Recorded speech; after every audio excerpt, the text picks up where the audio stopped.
காணி சீர்திருத்த ஆணைக்குழுவின் மட்டக்களப்பு மாவட்ட பணிப்பாளர் நேசுகுமார் விமல்ராஜ் மீது நடத்தப்பட்ட துப்பாக்கி பிரயோகம் தொடர்பில் இதுவரை எவரும் கைது செய்யப்படவில்லை என போலீசார் தெரிவிக்கின்றனர்.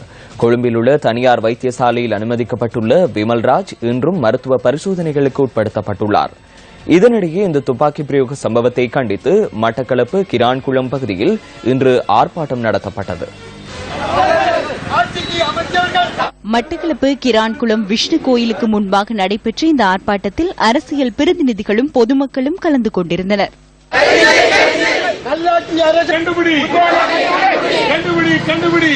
இப்பொழுது நான் பேசிக் கொண்டிருக்கிற நேரத்தை ஒப்பிடும் பொழுது அவர் சுடப்பட்டதிலிருந்து 90 மணித்தியாலங்கள் கடந்திருக்கிறார். இந்த 90 மணித்தியாலங்களில் உண்மையிலே போலீசார் இப்பொழுது 5 கட்டங்களாக பிரிந்து விசாரணைகளை வேகமாக முடக்கியிருக்கிறார்கள் என்பதை அறிகிறோம். உண்மையிலே போலீசார் இவ்வாறு வேகமாக இந்த நடவடிக்கையை மேற்கொள்வதை நாங்கள் பாராட்டுகிறோம். ஆனால் இந்த பாராட்டு முழுமை வர வேண்டுமானால் இன்று 90 மணித்தியாலங்கள் கடந்தும் விமல்ராஜ் அவர்கள் மீது துப்பாக்கி பிரயோகம் செலுத்திய ஒருவர் கூட கைது செய்யப்படாத நிலை இருக்கிறது. இந்த மாவட்டத்தில் இப்பொழுது மக்கள் பயப்படுகிறார்கள், ஒரு அச்சத்துக்குள்ளாயிருக்கிறார்கள். 2009 யுத்தம் மௌனிக்கப்பட்ட பின்பு இங்கே எந்த விதமான ஆயுத கலாச்சாரமும் இல்லை, எந்த ஆயுததாரிகளும் இல்லை என்று சொல்லுகின்ற இந்த அரசினுடைய நிலைப்பாட்டிலே எப்படி இந்த ஆயுதங்கள் உள்ளே வந்தது? யார் இதை கொண்டு வந்தவர்கள்? இது யாரிடம் இருக்கிறது? இதை பின்புலத்திலிருந்து இயக்குகிறவர்கள் யார் என்பதை கண்டுபிடிக்க வேண்டும்.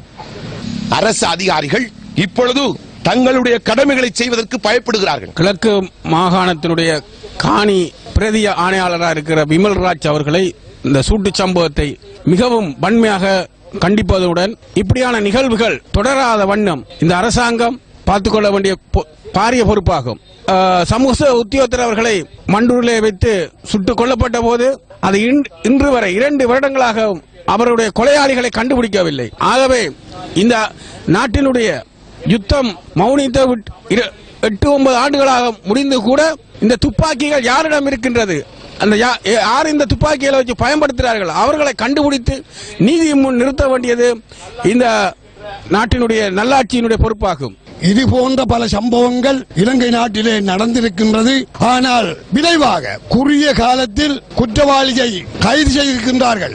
மட்டக்களப்பு மாவட்டத்தில் பல கொலைகள் நடந்திருந்தாலும், கொலை அச்சுறுத்தல்கள் நடந்திருந்தாலும் இதுவரையில் ஒருவரை கூட கைது செய்யாதது நான் நினைக்கின்றேன். தமிழ் இனத்தை சேர்ந்தவர்கள் இந்த நாட்டிலே கவனிப்பாரற்ற நிலையில் இருக்கின்றார்கள் என்பதை இந்த நல்லாட்சி அரசாங்கமும் உறுதிப்படுத்துவதாக நினைக்கின்றேன்.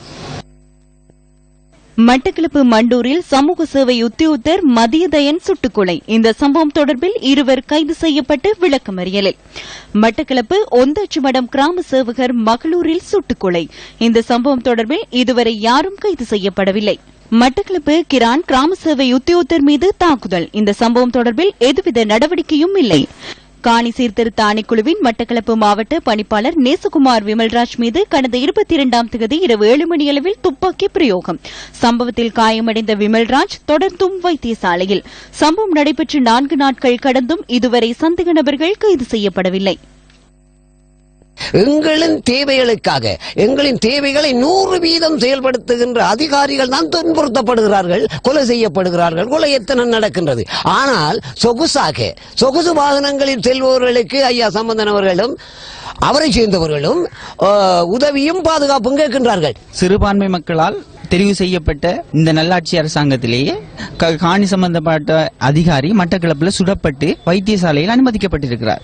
இதெல்லாம் ஏன் இந்த நல்லாட்சியில் நடைபெறுகிறது?